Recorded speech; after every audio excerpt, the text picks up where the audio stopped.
want to introduce you to a wonderful individual, Charles Eberhart. Charles was a Vietnam veteran.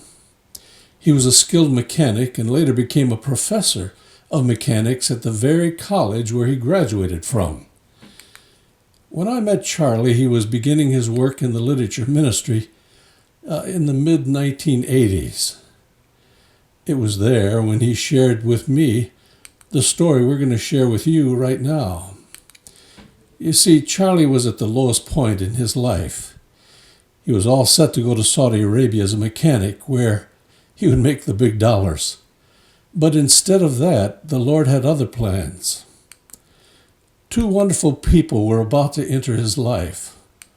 A Bible worker by the name of Barbara McCoy. By the way, we recently caught up with her by the way of Zoom. Then there was a young school teacher who entered his life by the name of Sonia, whom he later married. Charles had just been released from the VA hospital, and it was near the end of his life when we were able to sit down with Charles to interview him for this report. Here's Barbara McCoy. In the early 1980s, I was working for the Jacksonville First Seventh-day Adventist Church as a Bible worker. And one thing I had trained myself to do was to go to the same place over and over again so I might have the opportunity to meet people and witness to them perhaps over a period of time. And so that was true with a gas station that was right near my home. So every time I needed gas, I went to the same station, got to know the people. And one day my car broke down and I needed to have some part of it fixed. And so I brought it to the station and talked to Clem, the owner. And he said, "Hey, Barb, no problem. We'd be happy to see if we can fix it. Just bring it back in about 2 hours and bring it to Charlie, who's in the garage." Well, I had never met Charlie because he was always in the garage. But I said, okay. So went home, and about 2 hours later, I came back to the station. But on my way to the station, I had this deep impression that I should leave a book, Steps to Christ, on the front car seat. I was like, what's that about? And it just kept coming and coming. So I did. I left the book on the front seat of the car, gave my car to Charlie. He said, "Ma'am, come back around 6. I'm sure we can have this fixed." I noticed while I was in the car, there's a little book right there beside the driver's seat, and I picked it, looked it up, and it's Steps to Christ.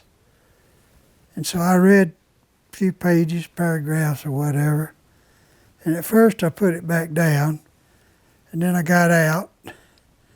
It was a quiet day, not much to do, so I went back over to the car, opened the door and picked up a little book, went and sat down at the concrete slab table and started reading. Well, I had to work a little bit later than I anticipated, so it was about 8 o'clock by the time I got to the station. A friend of mine dropped me off, and we figured out we're just a few miles from the house, so if he's not there, we can come back in the morning. But lo and behold, when we pulled up to the garage, Charlie was still there. And I noticed right away that the book I had put on the front seat of the car was in his back pocket. And so I went up to him, and you would think he would start talking to me about my car, but he didn't. Right away, he began to talk to me about the book. And he said, "Ma'am, I'm so sorry. I'm so sorry. I saw this book on the front seat of your car, and I was just interested to see what it was about and who was the author. And when I picked it up, I got some grease on it. And I'm so sorry. I'm happy to replace the book for you." And I said, "Oh, no problem. I'm happy for you to keep the book. Please feel free to keep that book." And then he said, "Are you a missionary?" And I said, "Well, why do you ask?" And he said, "Because when I looked in the back of your trunk, I noticed that there were a bunch of Bible books there."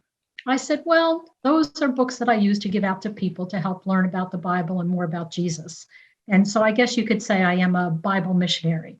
And from that, we began to, converse some more about Jesus and his relationship. And he said he would like to get more involved in learning about the Bible. And so we began Bible studies.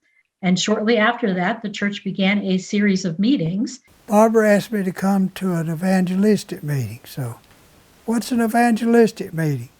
Oh, it's where we get together every night and study. The preacher preaches, and we go over the Bible and we learn what the Bible actually says. Oh, well, that sounds interesting. Would it benefit me? She said, "You come to the first 4 nights and then you tell me."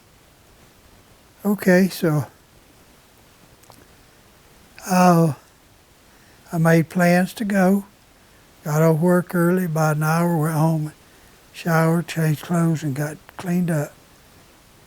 And I headed out.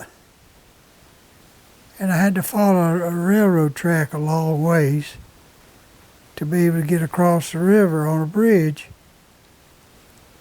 And I drove and I drove and I drove, and I couldn't find the place. And I'm watching my watch the whole time. Oh, no, I'm going to be there late. But then somehow or another, all of a sudden, I came up behind a church. Didn't have any idea where I was. Lord, where am I? I need to be close to this place. The series starts in just 2 or 3 more minutes. And lo and behold, I had come up behind the very church it was going to be given at. So I drove around front, got a parking space, and several of the young people I told you about earlier came running out to greet me and escort me in, put me up at a good seat up front. And Charlie decided to be baptized.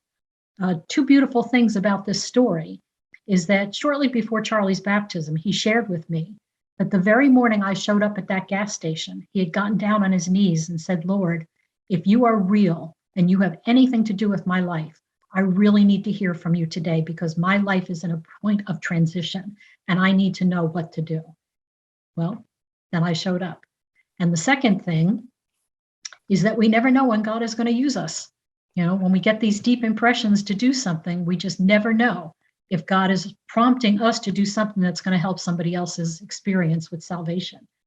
And because of that experience with Charlie decided to go into the literature work because he had been so deeply touched by a book that changed his life. He decided that that would be a great ministry for him to get involved with to help other people's lives be changed. The whole experience of going to Florida, getting involved with the Seventh-day Adventist Church, and getting into the Word and studying. And out of that, I preached probably 150 sermons, done 4, 5, 6 different evangelistic meetings, and boodles and oodles of Bible study. So the Lord really blessed me. So thank the good Lord that young lady come driving through the parking lot of that filling station that particular day.